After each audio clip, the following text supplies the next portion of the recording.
Hey guys, welcome to an analysis video, something different than what I usually do in chess, as most of my videos are just memes. But I wanted to share this win that I had against a national master. I thought it was a pretty good game. This was actually played a few months ago, so I wasn't as good as I am right now, but still, I thought it would be pretty cool to share. So I open off with the e4, the Italian opening, as I know the most theory for that. He responds with e6, the French defense, so I take control of the center. d5, I take, so we have the exchange variation. Now I'm going to move my knight here, and under normal circumstances, considering what I play right now, I probably would have played something like c4 to attack the pawn, and maybe continue on with like c6, knight c3, knight f6, and knight f3, something like that. It's just classic theory, but instead we have knight c3. And I don't really like this move as it blocks the c-pawn in. Then we have bishop b4, pinning the knight to the king. I move my bishop to d2 to break the pin. Knight to f6, developing a knight. a3, kicking the bishop out. The bishop goes to e7, and that's sort of a strange move as it's like undeveloping the bishop. So I just move my knight to f3, start developing. Castles, bishop d3, eyeing the h7 pawn right here, and this will come in very useful later. We have c6, and here I decide, I have the bishop pair eyeing the opponent king, and I like this, so I'm not going to castle kingside. So we have queen e2, preparing to castle queenside instead of castling kingside. We have bishop to d6, preparing rook to e8. Of course, all I do is just castle, get out of the threat, and we still have rook to e8. However, this is just fine as I just block with my bishop on e3. We have b5, attempting to launch a pawn storm. And here I move h4, a move that the computer doesn't really like. And the reason why I moved h4 is to prepare knight g5 and potentially sacrificing the bishop and getting a strong attack on the weak king. So he advances the b pawn again, allowing me to take, but he just takes back with the bishop, and now he's threatening to take again and ruin my pawn structure and also maybe get the queen in. So we have knight g5, now actually preparing to sacrifice the bishop. And now we have queen a5. Stockfish marks this as a missed win and blundering into a draw. And yeah, I agree with Stockfish here, since it's just walking right into this bishop sacrifice, and not really doing anything about it. So of course, we have bishop takes h7.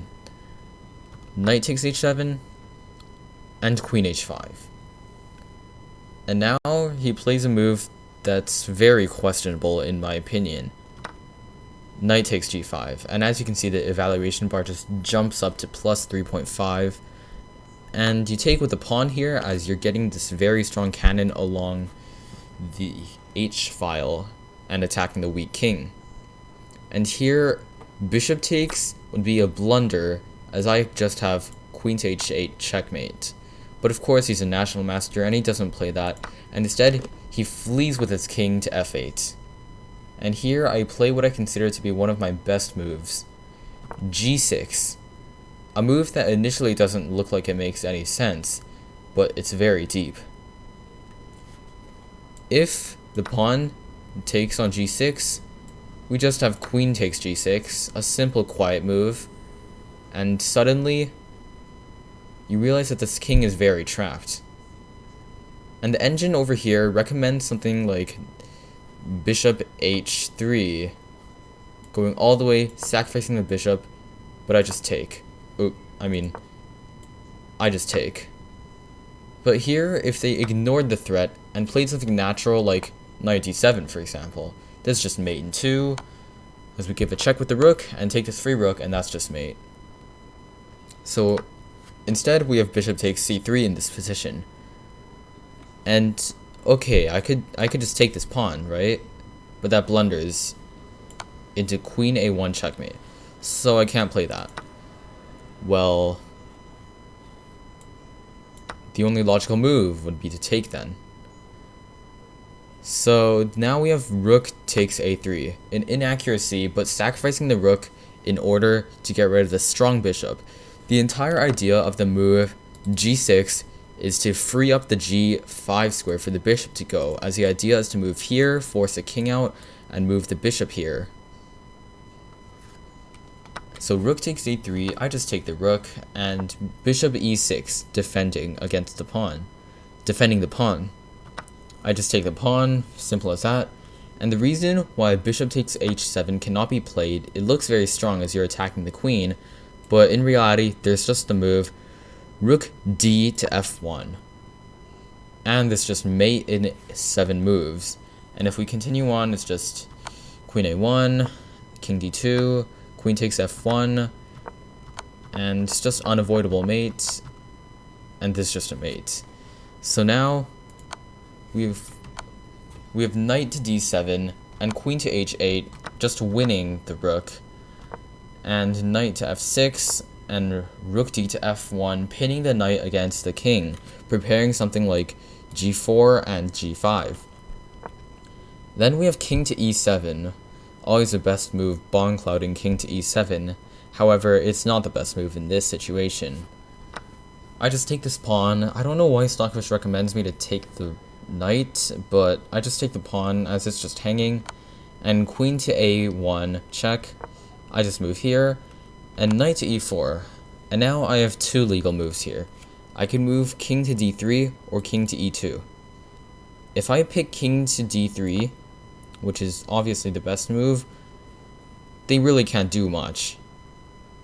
They maybe could fork my rook or attempt to fork it, but I just take the free queen. So instead over here, if I played king e2, there's knight to g3, and again, forking the rooks, except this time the king is also in check, so I must move the king out of the way. So let's say I just move back to king d3, and now the knight could just take my rook, and I'm sort of losing here. Well, I'm not losing, but my position is much worse than it would have been if I hadn't gotten my rook forked. And maybe like queen c7, and we continue on with some lines that would win more material, but it's just too complicated of a position, and it's way too risky as well. And I just didn't want to risk it, so I just moved king to d3. We have queen to a5, and rook to h7, and in this position, my opponent here resigned. However, if we had continued on, this was actually like mate in 10. Assuming there's optimal play from both sides, this is what it would have looked like.